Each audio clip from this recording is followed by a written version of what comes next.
Abdul Qahar Muzakir adalah sosok perintis simpati kemerdekaan Indonesia di Mesir. Beliau sempat menggebrak meja saat menentukan arah dan dasar negara. Masyarakat Yogyakarta mendapat kehormatan besar. Dua dari tokohnya ditetapkan Presiden Joko Widodo sebagai pahlawan nasional lewat Kepres nomor 120/TK/tahun 2019 tanggal 8 November 2019. Dr. M. Sarjito dan Profesor K.H. Abdul Qahar Muzakir, kedua tokoh yang dijadikan pahlawan itu masing-masing diusulkan oleh Universitas Gadjah Mada dan Universitas Islam Indonesia bersama Muhammadiyah. K.H. Muzakir jadi satu dari 3 anggota Badan Penyelidik Usaha-Usaha Persiapan Kemerdekaan Indonesia atau BPUPKI yang ditetapkan sebagai pahlawan nasional tahun ini. Selain Muzakir, ada A.A. Maramis dari Sulawesi Utara dan K.H. Mashkur dari Jawa Timur.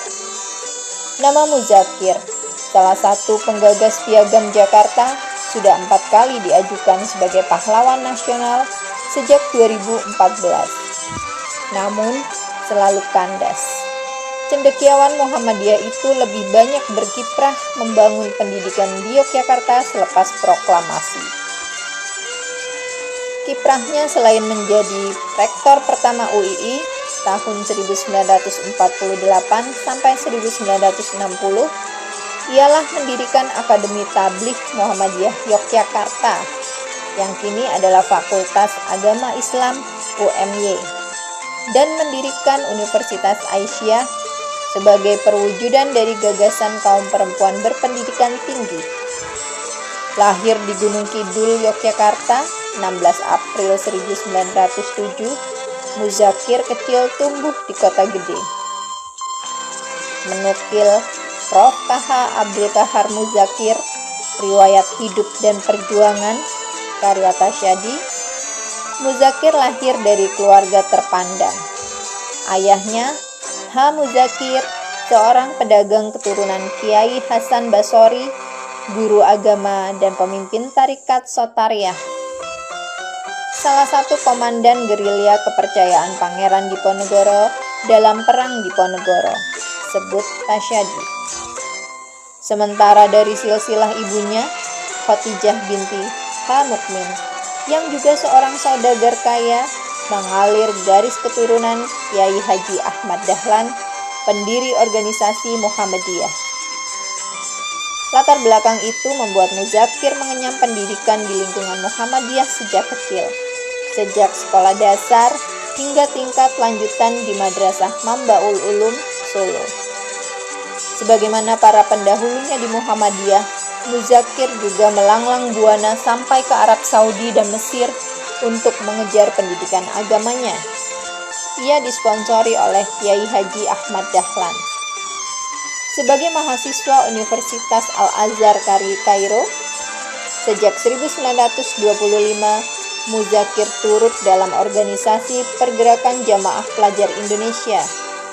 Kemudian bersama H.M. Rashidi, yaitu Menteri Agama di Kabinet Syahrir I, Muzakir mendirikan Jamiah Khairiyah yang lantas berubah nama jadi Perhimpunan Pemuda Indonesia Malaya atau Perpindom, organisasi yang diakui oleh pemerintah Mesir.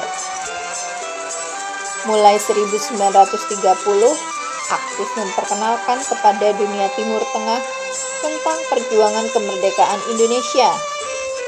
Ia turut mewakili atas nama umat Islam Indonesia dalam Kongres Islam Sedunia di Baitul Maqdis, Palestina.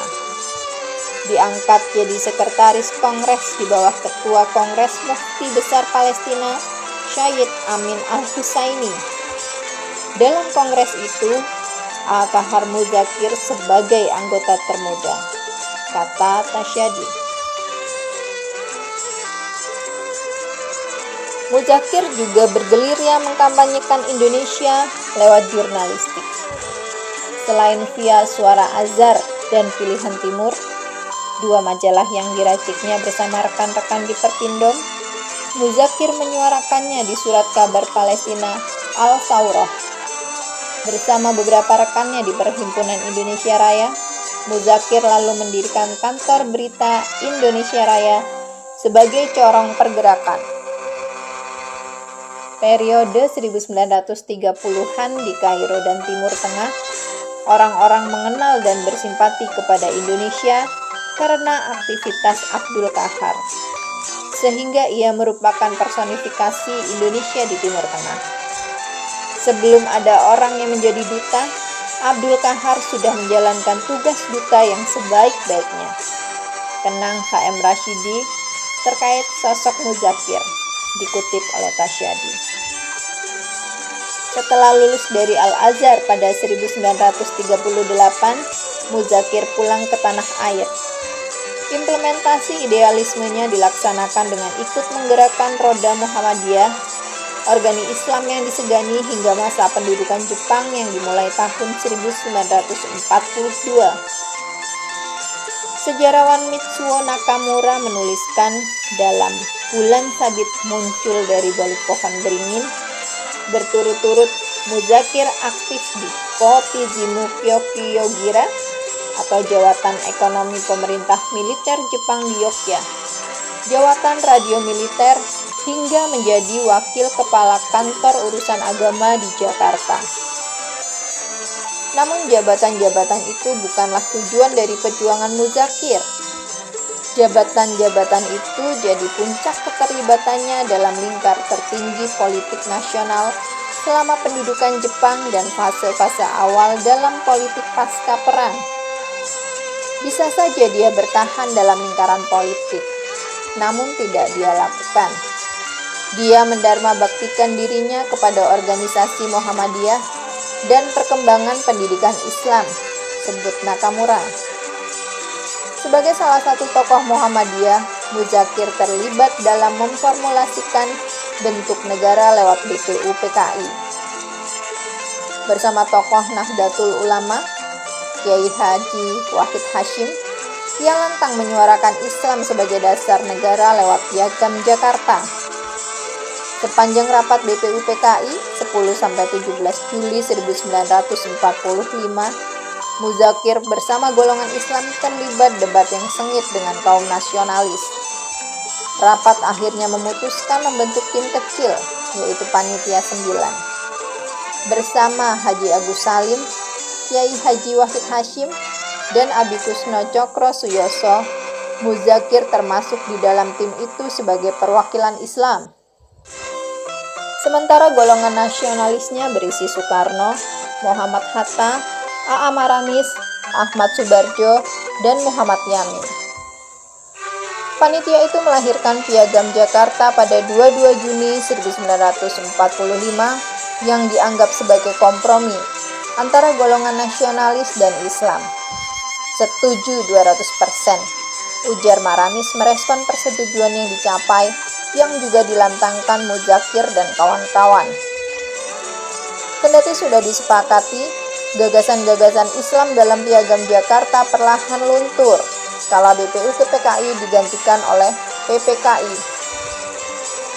Selain kalimat ketuhanan dengan kewajiban menjalankan syariat Islam bagi pemeluk-pemeluknya, dalam pembukaan UUD 1945 disunat, Piagam Jakarta juga dihapuskan. Penyunatan preambul itu bermula dari didatanginya Hatta oleh seorang perwira Kaigun atau Angkatan Laut Jepang. Perwira itu membawa amanat dari pemimpin-pemimpin kaum Nasrani di Indonesia Timur dan menyatakan bahwa mereka menolak ikut dalam Republik Indonesia jika Piagam Jakarta ditetapkan secara konstitusi.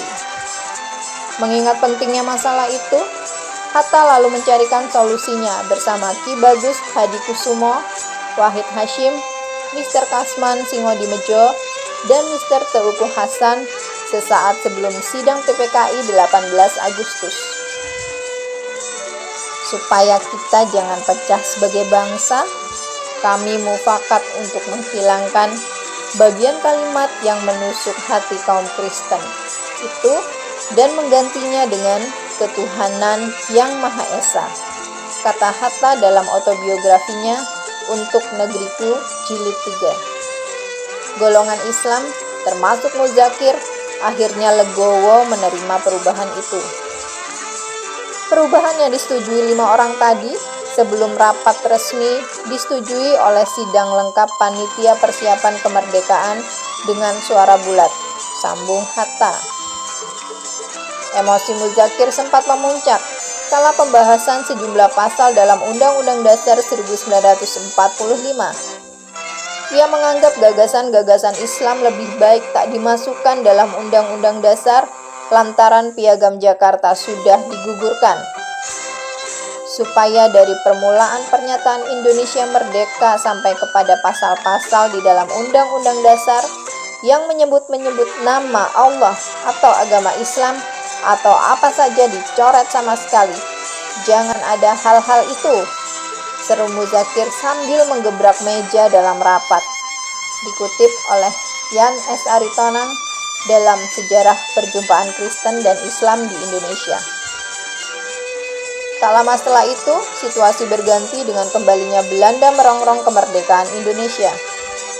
Muzakir turut angkat senjata demi mempertahankan kemerdekaan. Di masa ini, ia pernah jadi pemimpin perang Sabil dan mengadakan gerilya. Medan gerilya Abdul Qahar Muzakir pada masa agresi II itu antara lain di daerah Brosot, Jejeran, Bantul Selatan, sambung Tasyadi. Muzakir dan pasukannya baru masuk kota Yogyakarta lagi seiring momen Yogyakarta kembali 29 Juni 1949. Setelah pengakuan kedaulatan, Muzakir melanjutkan perjuangannya lewat dunia pendidikan.